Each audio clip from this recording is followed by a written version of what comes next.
Olá, bem-vindos a Hatzot HaShavua, a meia-noite da semana, dessa que é a Parashá, o trecho de Kedoshim, uma espécie de ponto central, focal de todo o texto da Torá, em que, obviamente, a palavra título desse trecho representa talvez a grande função da Torá, que é a de nos aproximar da dimensão sagrada. O trecho recebe esse nome justamente porque se inicia com a provocação ou a direção de que sejamos sagrados, que Kedoshim Tihiu sejam sagrados, e a qualificação de como isso é feito vem de usar como modelo justamente o Criador, que Kadosh Ani, porque eu sou Kadosh, eu sou sagrado. E essa leitura, ela realmente traz, ela lista uma quantidade enorme de mitzvot, de instruções que são não só bastante ecléticas, cobrem uma área bastante extensa na nossa prática de vida, como elas são também aquelas que são mais sublimes, aquelas que provocam ou implicam numa sensibilidade mais aguçada. É como se aqui nós estivéssemos indo para além da lei, estivéssemos abraçando uma responsabilidade que não é só de sermos corretos, de cumprirmos com aquilo que devemos fazer, de acordo com as direcionamentos éticos, mas que a gente consiga se sentir parte desse projeto ético. E então aqui há uma listagem que vai do apreço, do cuidado com o estrangeiro, que vai falar sobre o pagamento dos soldos daquele que trabalham para a gente no momento do final desse trabalho, de não adiar esse pagamento, que vai falar da gente deixar os cantos do nosso campo, que é uma maneira de você não raspar a panela, de você não viver de maneira de tentar usar de todos os recursos que você tem, mas de você, obviamente, ser parte de um sistema de benemerências, de ações sociais, e você nunca está fazendo cálculos sobre o que você tem em cima dos centavos, ser uma pessoa com essa grandeza de abrir mão né, de uma parcela daquilo que você constrói, como se fosse um ato contínuo do seu trabalho. A preocupação de não colocar um obstáculo na frente de um cego, que é justamente essa compreensão de que você se responsabiliza não só por não fazer errado, como você quer evitar que o sistema todo funcione de maneira equivocada, que as pessoas sejam levadas a descumprimentos, a equívocos, né? A respeito aos mais velhos, de ficar de pé diante de uma pessoa, né, experiente, revisitar aqueles conceitos respeitosos do Shabat, do dia de descanso, dos próprios pais, de você cuidar do seu corpo, né, saber que o seu corpo é um leasing, né, de não fazer, né, não cortar o seu corpo, não fazer tatuagens, né, no seu corpo, né, sabendo que de alguma forma ele não é digamos assim, um ativo que pertence somente a você, mas ele tem uma inserção na realidade, na natureza. Enfim, são uma quantidade enorme de leis, algumas delas né, exigiriam mais explicação, de não misturar espécies, né, vegetais, de não misturar nas roupas naturezas de fibras diferentes. Aqui há um cuidado muito grande para tentar apontar toda uma esfera onde o sagrado acontece. Então existem aqui alguns elementos muito importantes, porque é uma espécie de, como eu disse, de centro da Torá, onde a palavra, a única palavra que é exclusiva do mundo, digamos assim, religioso, essa palavra é sempre muito perigosa, mas do mundo espiritual, do mundo dessa dimensão a que a Torá vem atender, né? Que é a palavra sagrado, que não existe em nenhum outro contexto, né? A ética existe em outros contextos, né? Todos os elementos que você tentar trazer, né? É um pouco como essas determinações que a gente tem hoje em relação ao gênero, que você não consegue definir nada que seja exclusivamente do feminino ou do masculino, né? Todas são construções culturais daquilo que a gente diz que pertence à mulher ou pertence ao homem, nada é de natureza, né? Fora, obviamente, a construção fisiológica, mas assim, não há nenhum elemento que seja exclusivo. Então, assim, encontrar essa palavra como exclusiva desse espaço que a gente está é algo, né, acho que determinante, que é a palavra sagrado. Dá título a esse trecho e é o grande, digamos assim, guarda-chuva, né, de toda essa temática, desses vários assuntos, né, que falam de preocupação com o outro, preocupação social, né, com uma sensibilidade do ser humano, né, da gente aqui, digamos assim, trazer o elemento mais humano, menos animal de cada um de nós. E é central para essa compreensão justamente a palavra sagrado. Sagrado, ele não é uma qualificação de um justo, né, de uma pessoa especial, de uma pessoa que né, uma pessoa assim que é que é um gênio, né, alguém que né, tem excelência absoluta, né, até mesmo nas questões éticas, nas questões, né, da sensibilidade humana. O sagrado, ele é uma prática de se colocar, e a palavra quer dizer exatamente isso, se colocar à parte, né? Em hebraico, a palavra parush, lifrosh, separar, né, é a palavra que qualifica o sagrado, colocar à parte. Então, aquele que se faz sagrado é alguém que consegue sair de algum coletivo, algum senso comum, alguma coisa que é comum e que você se coloca num lugar apartado, né, separado, diferenciado. Essa é uma prática, não é uma qualidade. E isso é muito importante porque é justamente isso que está fazendo esse trecho.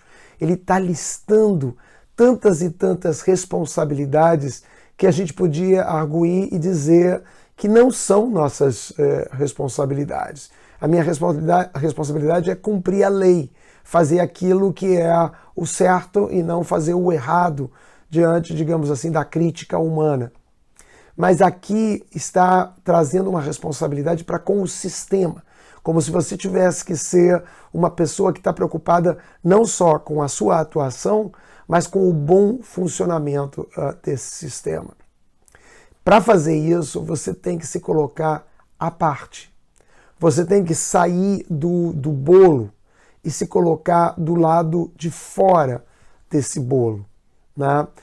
Eu acho que para você ter uma atuação sistêmica, não só ser parte desse sistema, mas você, de alguma maneira, ser um proativo, um colaborador nessa criação, que é justamente a nossa grande qualificação como humanos. Não somos só fantoches, né? Não somos só uma peça desse quebra-cabeça, somos uma peça desse quebra-cabeça que se coloca fora do quebra-cabeça e consegue enxergar o todo desse quebra-cabeça e ter pelo menos algumas responsabilidades com esse todo.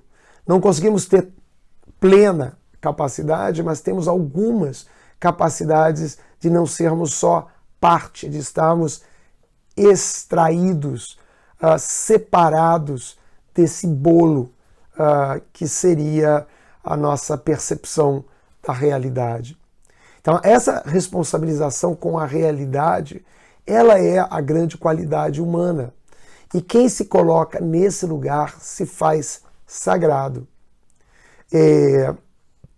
Então, não é um julgamento, né, ou não é um título de alguém que já tem o mérito de ter alcançado alguma capacitação. É simplesmente o esforço de se colocar fora desse bolo, dessa massa, dessa ação automática que o povão, a massa, a atitude automática de cada um de nós faria. Isso é o sagrado. Isso é um conceito, assim, em parte ele é muito simples, né? Em parte ele é revolucionário, porque ele traz uma concepção, né, do esforço humano, né, que muitas vezes é mal entendido pelo ser humano, que é o esforço de se sentir especial, quando o nosso grande esforço é de se sentir fora de um contexto, né? De que algo já esteja, digamos assim, que seja um consenso, algo já pré-determinado, e a gente fazer esse esforço quase, né, desumano, mas ele é humano, né, de nos colocarmos à parte do bolo e que, de certa forma, é a parte de nós mesmos. E é óbvio que esse trecho, essa paraxá, né, culmina numa espécie de resumo absoluto, uma espécie de buraco negro de toda a Torá, que é a frase que aparece justamente aqui em Levíticos, Ve'ahavta lerecha kamocha, e amarás ao próximo como a ti mesmo, que é uma espécie assim de célula máter, né, de matriz de toda a Torá, que é a capacidade de se responsabilizar com o outro. O outro é mais do que se representar simplesmente um indivíduo, o outro é justamente essa capacidade de sair do bolo. Quando você sai do bolo, você sai, na verdade, de si mesmo, da sua própria natureza e se coloca como um observador né, de fora, um terceiro observador, e que te dá dimensões co-criativas, que são as tais, essa tal dimensão sagrada.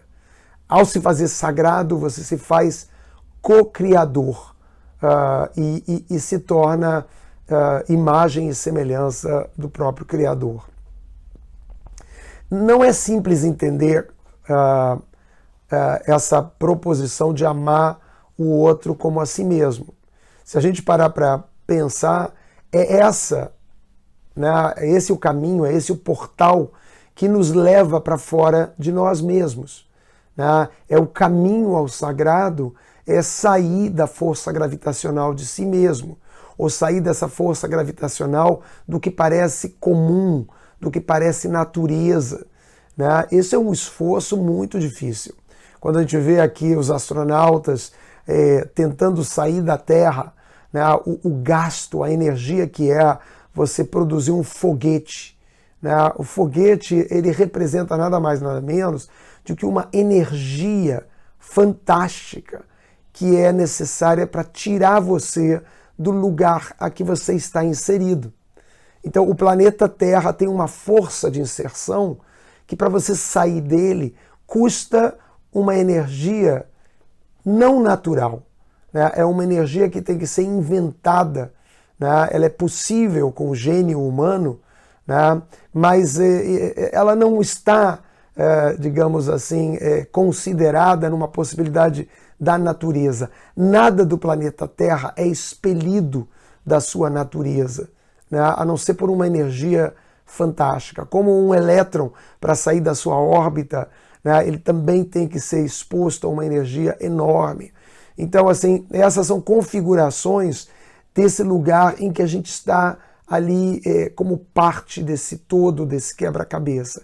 Sair dele é uma energia absurda que demanda né, essa energia kadosh, essa energia sagrada. E entendimento desse portal de saída de si mesmo, ele tem dois elementos que eu queria trabalhar. Primeiro, um portal, né, qualquer portal tem duas vias. A via de quem está olhando de fora o portal, portanto, entrando, e a via de quem está olhando de dentro o portal e, portanto, está saindo para poder fazer essa conectividade. Então, do ponto de vista de quem está entrando nesse portal, né, ou seja, o outro, estão aqui todas essas condições que eu falei, né, de preocupação, de pagar aquele que te dá trabalho, né, que te oferece um trabalho, de se preocupar com o estrangeiro, né, e principalmente essa construção que a Torá faz até chegar ao amarás o próximo, que é não odiarás. Primeiro, ela estabelece que você não vai odiar o outro, né?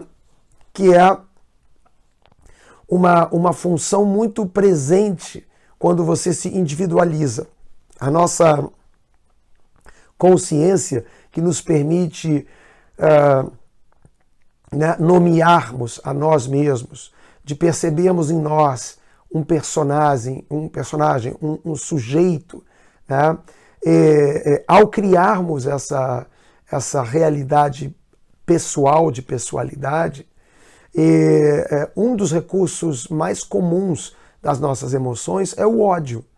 Porque se nós prezamos por ou nos responsabilizamos, ou nos identificamos com esse sujeito, que somos nós, qualquer um que venha e pise no nosso pé, que nos faça alguma maldade, que nos crie algum prejuízo, né, essa pessoa né, ela ativa em nós um modo ódio, né, que é um modo relativo à preservação, ao cuidado consigo, à responsabilidade consigo mesmo. Então, olhando de fora, começa com não odiar o próximo, né, que é um exercício já muito complexo. Né? Depois, chega mais próximo ainda desse núcleo duro que a gente vai trabalhar aqui, que é amar o próximo como a si mesmo. Que é quando a Torá diz que você não vai...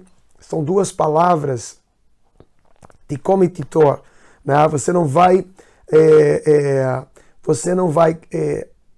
estabelecer revanches em relação ao outro, e você não vai estabelecer uma forma de mesurar o outro.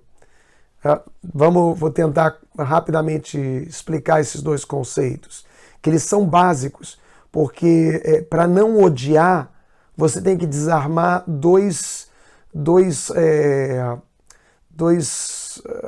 né, como é que eu digo, ali dois sistemas que estão ali, que são automáticos, né, nessa criação da nossa individualidade, que são quando alguém te faz o mal, de você querer retribuir esse mal, né, de criar uma revanche.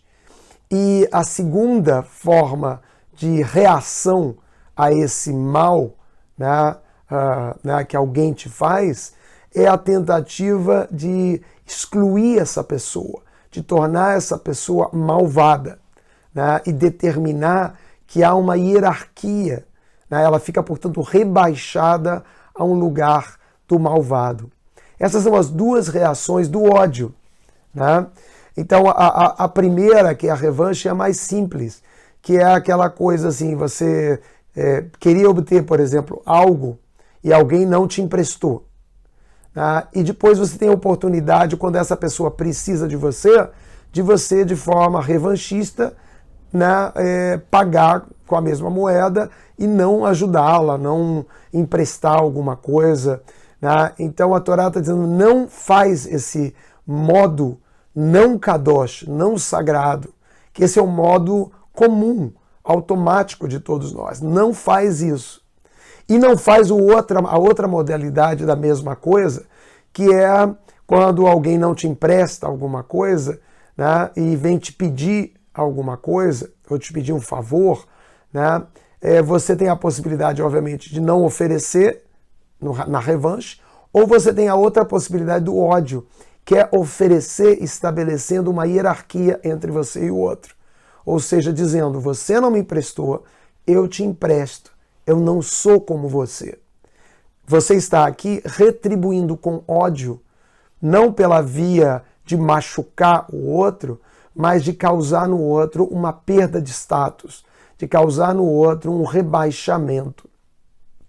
Então, essa é uma via, né, pela qual a gente vai tentar amar ao próximo como a si mesmo, né, que é não permitir que certos conceitos que a gente usa para si, né, porque a gente jamais odeia a si mesmo. Né? Então, assim, é como se a gente estivesse aqui usando uma espécie de judô da vida, da mesma energia desse ódio, se a gente puder lembrar, né, que a gente não gosta que não nos paguem pelo nosso trabalho, que a gente, quando está no lugar do estrangeiro, a gente não gosta de ser maltratado, né, sofrer alguma forma de bullying pela nossa diferença ou pela nossa vulnerabilidade. Né? Saber estar nos sapatos do outro, né? E ter essa atitude não violenta, né? Ela é a forma de amar o próximo do lado de fora em relação ao lado de dentro. É como se você pudesse estabelecer um status ao outro, né? O status de ser você mesmo. Porque é assim que você faz. Né? Quando você está cuidando de um ente tão querido como um filho, que é uma extensão de si ou de si mesmo, você não põe um obstáculo na frente de um cego. Você não manda um filho fazer uma compra no mercado sem antes dizer para ele, mais cuidado, porque tem um perigo, há um lobo mau no meio do caminho. Né? Algo que a gente faz, às vezes, inadvertidamente, né? Para um estrangeiro, que faz uma pergunta, como é que eu chego no mercado? Vai por ali. Mas você não chega e dá todas as determinações, todas as instruções que você daria a alguém que você considera você mesmo. Uma preocupação dele não ser assaltado, dele não fazer o caminho, mas que tem algum tipo de obstáculo pela frente, que ele não sabe e ele é um cego. Então, esse comportamento do lado de fora, né, de estabelecer um status de você ao outro, é parte dessa proposta quase que absurda e revolucionária de amar o próximo como a si mesmo. Do lado de dentro, né, tem a outra perspectiva, que é essa coisa fantástica de que todo o amor, seja ele a sua mãe, ao seu filho, ao seu pai, aos seus familiares, aos seus amigos, né, o que a gente estende àqueles que são da nossa tribo, aqueles que a gente estende que são a nossa nação, toda forma de identificação amorosa, né, inclusive com a nossa paixão, o nosso parceiro familiar e reprodutivo, ou não reprodutivo, simplesmente amoroso, passional, erótico, né? Todos esses amores, eles nascem do amor, da raiz do amor, que é o amor a si mesmo. Então, assim, do lado de dentro, a força do amor está no amor que uma pessoa tem por si próprio. Se vocês forem lá no meu livro sobre afeto, que foi lançado há pouco, né, apreciação do afeto, lá existe um capítulo, vários pequenos subcapítulos, né, sobre esse epicentro do amor, que é o amor a si mesmo. É dele que vem o amor a tudo, até o amor a Deus, né, que foi embutido em nós nessa relação que nós temos com a vida. Porque a relação que nós temos com a vida, aquilo que nos gruda com a vida, é o amor a essa vida. É esse digamos assim, o corolário, a base, né, existencial da vida. É a incapacidade de se alienar do seu amor à vida. Isso é a premissa, né? Essa é a premissa fundamental da vida, e não há vida que se estabelece sem essa premissa, porque ela é a premissa sistêmica. Não haveria um sistema sem esse compromisso, né, com o amor a si mesmo. Então, é dele que evolui, né, todas as possibilidades de amor, e nós, inclusive, projetamos o outro com O maiúsculo, obviamente o Criador, né? Porque ele é um espelho desse amor que nós temos por nós mesmos, né? Se a gente imaginar que Deus é nada mais do que uma construção de um amor incondicional à nossa existência. Porque essa, mais do que outras construções que a gente normalmente atribui teologicamente à existência de Deus, o Criador, a causa motriz de todos os efeitos e consequências. Mais importante do que isso é a sensação de legitimidade da nossa existência, que Deus nos ama incondicionalmente, né? E as boas tradições, elas perdoam, porque por mais errado que você seja, por mais equivocado diante da crítica que nós temos, né, você só se encaixa na vida se aquele que é o pai de toda crítica, o Criador, o pai de toda consciência, o Deus, se ele é um amador incondicional, né, alguém que ama incondicionalmente. E essa é a mágica de toda a relação, digamos, espiritual ou religiosa com a existência de Deus, porque se você consegue perceber esse amante incondicional universal, por reflexividade, o amor tem essa qualidade reflexiva. Se você gosta de mim, eu, por definição, gosto de você. né? Porque ele tem esse movimento retributivo automático, o amor. Então, se você consegue conceitualizar e você consegue ter fé num amador, num amante, né, incondicional, absoluto, aqui tem para você a possibilidade de você imaginar você também como um amante incondicional, absoluto, por reação, por reflexividade, né, dessa condição amorosa. Então, pelos dois lados, pelas duas vias, seja pela via externa desse portal ou pela via interna da vida, do amor à vida, né, nós temos a capacidade de nos aproximarmos desse lugar que é o epicentro, né, da supraconsciência, o epicentro da supracrítica, que é a crítica que não só julga, mas ela sai da ambiência, ela sai da estratosfera, né, para poder enxergar a crítica e se preocupar sistemicamente com a própria crítica. Para isso é necessário uma energia de foguete, é necessário uma energia que não é simples e que um ser humano possui, mas simplesmente se ele fica plenamente focado, né, com a ponta, né, vejam que todo foguete ele não é aberto, ele é uma agulha, né, porque ele tem que perfurar uma camada e fazer uma exteriorização, né? Então ele precisa dessa agulha na ponta e ele precisa de uma energia muito grande.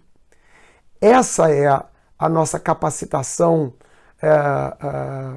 humana, tão complexa, porque ela nos tira da realidade e pode nos fazer uma praga, como a gente está fazendo com o planeta, pode nos tornar um elemento extremamente perigoso, porque se exclui do corpo vivo da Terra e a gente pode parar, até por essa capacitação de exteriorização, a gente pode parar de amar a si próprio, que é a maneira pela qual a gente tem essa força nuclear de amar o universo, de amar e exteriorizar esse amor que a gente tem por nós mesmos. Mal feito, a gente perde a conexão com esse amor e nós nos tornamos destrutivos, autodestrutivos, autofágicos, né? E esse é um risco da nossa consciência. Por outro lado, ela pode nos catapultar a uma dimensão sagrada, onde a gente está parush, separado da realidade e coparceiro do Criador no seu amor, na sua capacidade criativa, algo que é fantástico. Esse é o coração da Torá. Esse é o ponto meia-noite da Torá, que é a palavra Kadosh. Que sejamos Kedoshim, que sejamos essa força exteriorizada com a qualidade de produzirmos a mesma criação que o Criador produz em sua essência. Até a próxima meia-noite da semana.